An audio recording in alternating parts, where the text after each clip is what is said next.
वक्त धर्मराज के दरबार में बहुत टेंशन का माहौल था। सारे यमदूत लाइन में खड़े थे और एक दूसरे को तिरछी आंखों से देख रहे थे, लेकिन किसी की भी कुछ कहने या पूछने की हिम्मत नहीं थी। चित्रगुप्त बार बार अपना चश्मा पोंछकर पन्ने पलट रहे थे। उनके आगे रजिस्टरों का पहाड़ सा रखा था। चित्रगुप्त बार बार रजिस्टर पर रजिस्टर देखे जा रहे थे, पर कुछ समझ नहीं आ रहा था। अंततः उन्होंने गुस्से में रजिस्टर को जोर से बंद कर दिया। धर्मराज, रिकॉर्ड तो सब ठीक है, परंतु कुछ समझ नहीं आ रहा। कहना क्या चाहते हो चित्रगुप्त? मुझे तो ये समझ नहीं आ रहा कि आप इतने लापरवाह कैसे हो सकते हैं। धर्मराज, अब इसमें मेरी क्या गलती है? मैंने तो अपना काम सही तरीके से किया, यमदूत को सही समय पर धरती पर भेज दिया। आप धरती वासियों की तरह बात ना करें। क्या आपका वर्क प्रोफाइल इतना ही है? और अगर आपने अपना प्रोफाइल पूरी तरह से जानना ही है तो सुनिए, सारे रिकॉर्ड मेंटेन करना, सबके पाप पुण्य का हिसाब किताब लिखना और तय समय पर यमदूत को उनके प्राण लेने के लिए धरती पर भेजना, और यमदूत अपना पूरा काम करके सही समय पर यमलोक वापस आ जाएं। ये सारे कार्य आपके वर्क प्रोफाइल में आते हैं। धर्मराज, क्षमा चाहता हूं, लेकिन ये सब मेरे काम में कब शामिल हो गया? ये पता करना आपकी जिम्मेदारी है कि कब, कैसे और क्या हुआ। हम आपको समय पर सैलरी देते हैं, इंक्रीमेंट देते हैं, तो उसके साथ साथ आपकी वर्क प्रोफाइल भी तो बड़ी होती जाएगी।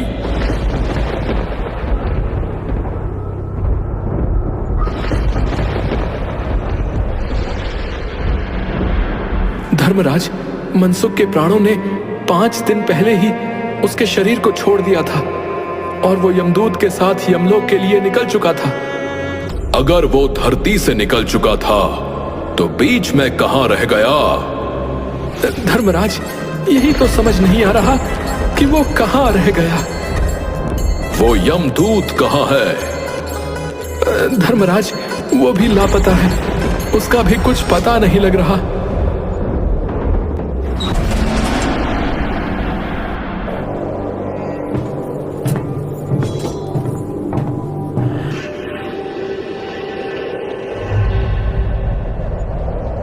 अरे, आ गए तुम?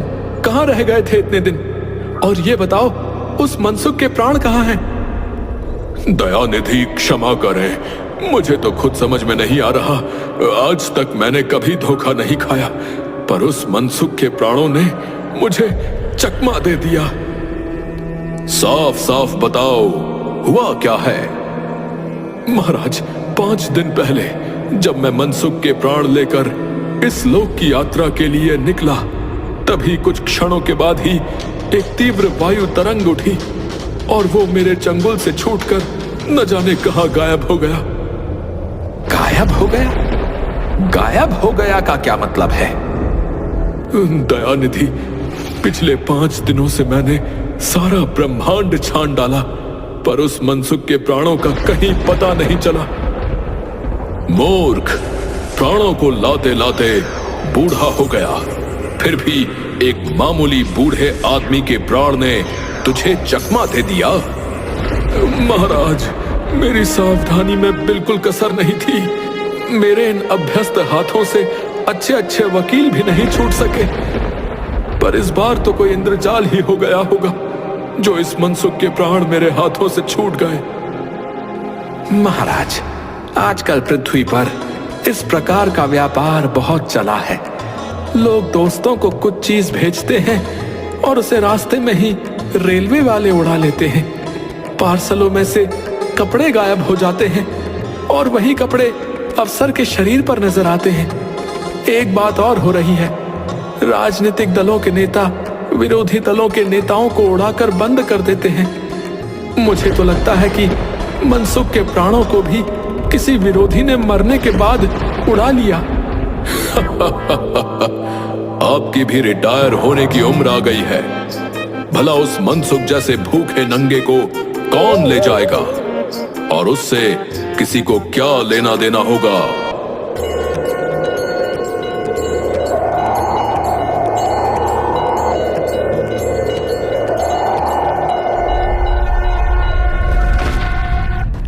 नारायण नारायण, क्या बात है धर्मराज, क्यों चिंतित बैठे हैं?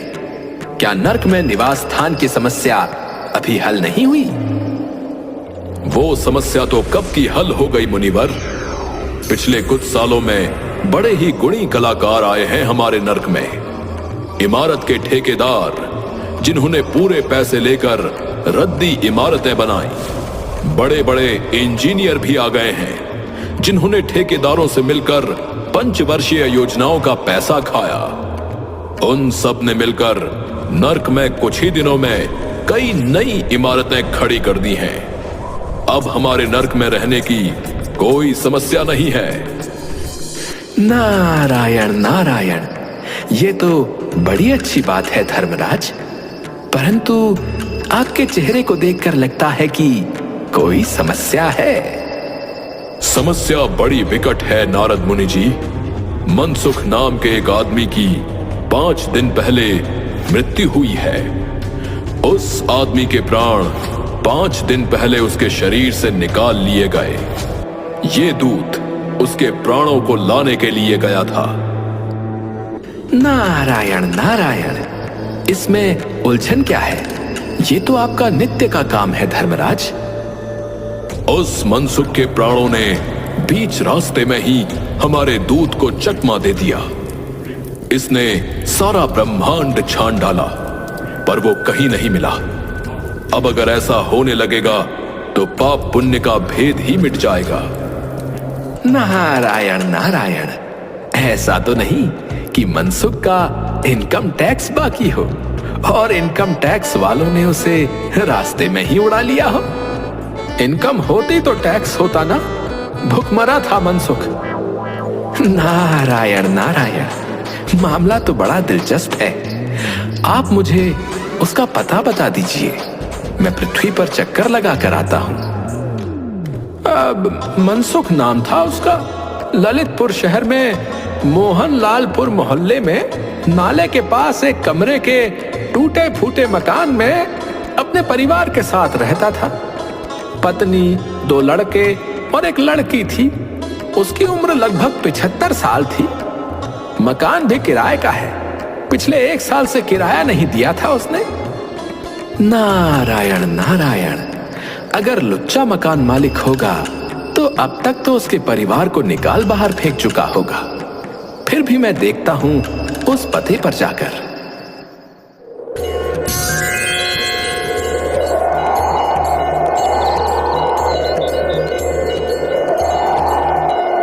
नारद मुनि चित्रगुप्त के बताए हुए पते पर जाते हैं और माँ बेटी का रोना सुनकर दरवाजे के बाहर से ही समझ जाते हैं कि मनसुख का घर यही है।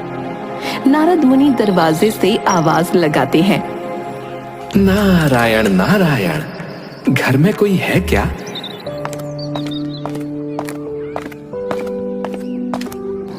आगे जाओ महाराज, हमारे घर में शोक है, हम तुम्हें कुछ नहीं दे सकते। नारायण नारायण, मुझे भिक्षा नहीं चाहिए बच्ची।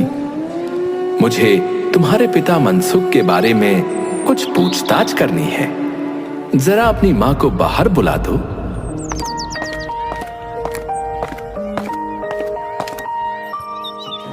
कहो महाराज, क्या बात है? नारायण नारायण, माताजी, मनसुख को क्या बीमारी थी? क्या बताऊं, गरीबी की बीमारी थी मनसुख को। 5 साल हो गए थे रिटायर हुए, लेकिन पेंशन अभी तक मिलना नहीं शुरू हुई थी। हर 15 दिन में एक दरख्वास्त देते थे, पर वहां से कोई जवाब नहीं आता था। इन 5 सालों में सब गहने बेचकर हम लोग खा गए, फिर बर्तन बिके, अब कुछ नहीं बचा था। चिंता में घुलते घुलते और भूखे मरते मरते उन्होंने दम तोड़ दिया। अब कुछ भी नहीं बचा, यही बीमारी थी उन्हें। नारायण नारायण, उनकी इतनी ही उम्र थी माताजी? उम्र तो बहुत थी। 5,000 से 6,000 रुपए महीना पेंशन मिलती तो कुछ और काम कहीं करके गुजारा कर जाते, पर क्या करें, 5 साल का समय कम नहीं होता है। अभी तक एक कौड़ी भी नहीं मिली पेंशन की हमें। नारायण नारायण।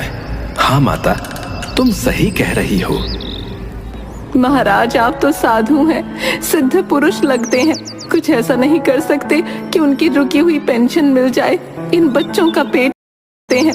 कुछ ऐसा नहीं कर सकते कि उनकी रुकी हुई पेंशन मिल जाए, इन बच्चों का पेट भर जाए। नारायण नारायण।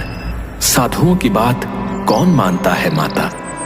मेरा यहाँ कोई मठ तो है नहीं, फिर भी मैं तुम्हारे लिए सरकारी दफ्तर जाऊंगा और कोशिश करूंगा कि मनसुख की पेंशन तुम्हें मिलना शुरू हो जाए।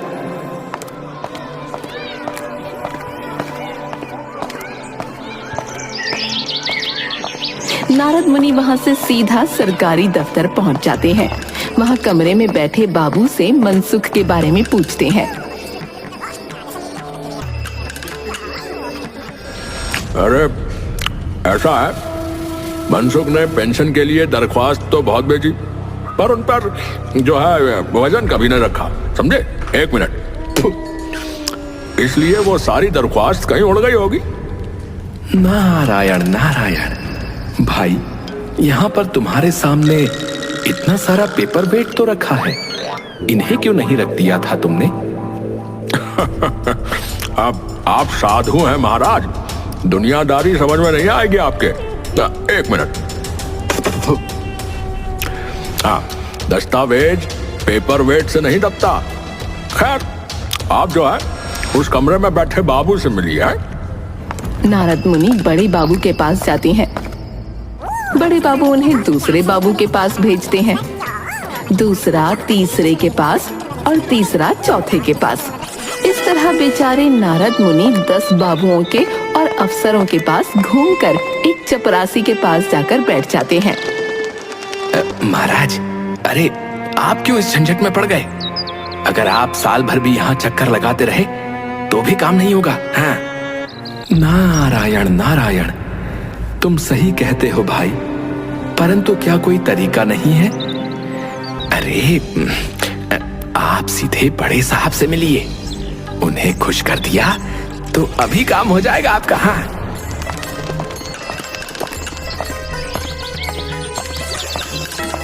नारद मुनि सीधे बड़े साहब के कमरे में पहुंच जाते हैं। बाहर बैठा चपरासी नींद ले रहा था, इसलिए नारद मुनि को किसी ने नहीं रोका। बिना विजिटिंग कार्ड के आए नारद मुनि को देखकर बड़े साहब नाराज होते हुए बोले, अरे अरे अरे, क्या आपने इसे कोई मंदिर समझ लिया है जो मुंह उठाए यहाँ घुसते चले आए? नारायण नारायण। साहब, आप नाराज क्यों होते हैं? दरवाजा खुला था और आपका चपरासी सो रहा था, इसलिए मैं सीधा अंदर चला आया। चिट क्यों नहीं भेजी? नारायण नारायण। कैसे भेजता साहब? चपरासी जो सो रहा था आपका। क्या काम है? नारद मुनि ने मनसुख का पेंशन केस बतलाया। आप तो बैरागी हैं, दफ्तरों के रीति रिवाज नहीं जानते। असल में मनसुख ने गलती की। नारायण नारायण। कैसी गलती की मनसुख ने? बड़े साहब, मैं उस गलती को सुधार सकता हूँ क्या?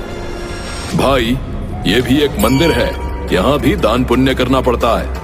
आप मनसुख के खास मालूम होते हैं। मनसुख की दरख्वास्त उड़ रही है, उन पर वजन रखिए। वजन वजन वजन। नारायण नारायण। मतलब यहाँ समस्या वजन की खड़ी हो रही है। कितने किलो का वजन रखना होगा? आप मुझे बताइए, मैं बाहर से उतने किलो की ईंट लाकर रख देता हूँ। भाई, सरकारी पैसे का मामला है। पेंशन का केस बीसीओ दफ्तरों में जाता है, देर लग ही जाती है। बीसीओ बार एक ही बात को 20 जगह लिखना पड़ता है, तब पक्की होती है पेंशन। जितनी पेंशन मिलती है उतने की स्टेशनरी लग जाती है। समय तो लगता है इन कामों में। हाँ, काम जल्दी भी हो सकता है, मगर आगे कुछ बोलते बोलते बड़े साहब रुक जाते हैं। नारायण नारायण। कहिए बड़े साहब, मगर क्या? मगर वजन चाहिए। आप समझे नहीं? जैसे आपकी ये सुंदर वीणा है, इसका भी वजन मनसुख की दरख्वास्त पर रखा जा सकता है। मेरी लड़की गाना बजाना सिखाती है, ये वीणा मैं उसे दे दूंगा। साधु संतों की वीणा से तो और अच्छे स्वर निकलते हैं। नारद मुनि अपनी वीणा छीनते देख जरा घबराए, पर फिर संभल कर उन्होंने वीणा टेबल पर रखकर कहा, ये लीजिए, अब जरा जल्दी मनसुख की पेंशन का ऑर्डर निकाल दीजिए। बड़े साहब ने प्रसन्नता से उन्हें कुर्सी दी, वीणा को एक कोने में रखा और घंटी बजाई। चपरासी आया। मनसुख के केस की फाइल लाओ। थोड़ी देर बाद चपरासी मनसुख की 100-150 दरख्वास्तों से भरी फाइल लेकर आ गया। उसमें पेंशन के कागजात भी थे। क्या नाम बताया साधु महाराज आपने? मनसुख नाम है, मनसुख। कौन पुकार रहा है मुझे? पोस्टमैन आया है क्या? लगता है पेंशन का ऑर्डर आ गया। नारद मुनि चौंक जाते हैं, परंतु दूसरे ही क्षण बात को समझ जाते हैं। नारायण नारायण। मनसुख, क्या तुम मनसुख के प्राण हो? हाँ, मैं मनसुख का प्राण हूँ भाई। नारायण नारायण। मैं नारद हूँ, मैं तुम्हें लेने आया हूँ। चलो, स्वर्ग में तुम्हारी प्रतीक्षा हो रही है। मुझे नहीं जाना, मैं तो पेंशन की दरख्वास्तों पर अटका हूँ। यही मेरा मन लगा है। मैं अपनी दरख्वास्त को छोड़कर नहीं जा सकता साहब, क्योंकि मुझे जो है पेंशन चाहिए। साधु महाराज, ये लीजिए, मनसुख के पेंशन के कागज साइन हो गए। अगले महीने से मनसुख को पेंशन मिल जाया करेगी। नारायण नारायण। पेंशन मनसुख को कैसे मिलेगी? जैसे बाकियों को मिलती है, वैसे ही मनसुख को भी उसकी पेंशन मिल जाएगी। नारायण नारायण। उसके प्राण तो अब धरती पर हैं ही नहीं। मतलब? नारायण नारायण, वो स्वर्ग सिधार गया अपनी पेंशन का इंतजार करते करते। ओहो, अब ये तो बड़ा बुरा हुआ। भगवान उसकी आत्मा को शांति दे। मेरे प्राणों को तभी शांति मिलेगी जब ये पेंशन देंगे। हाँ, नारायण नारायण।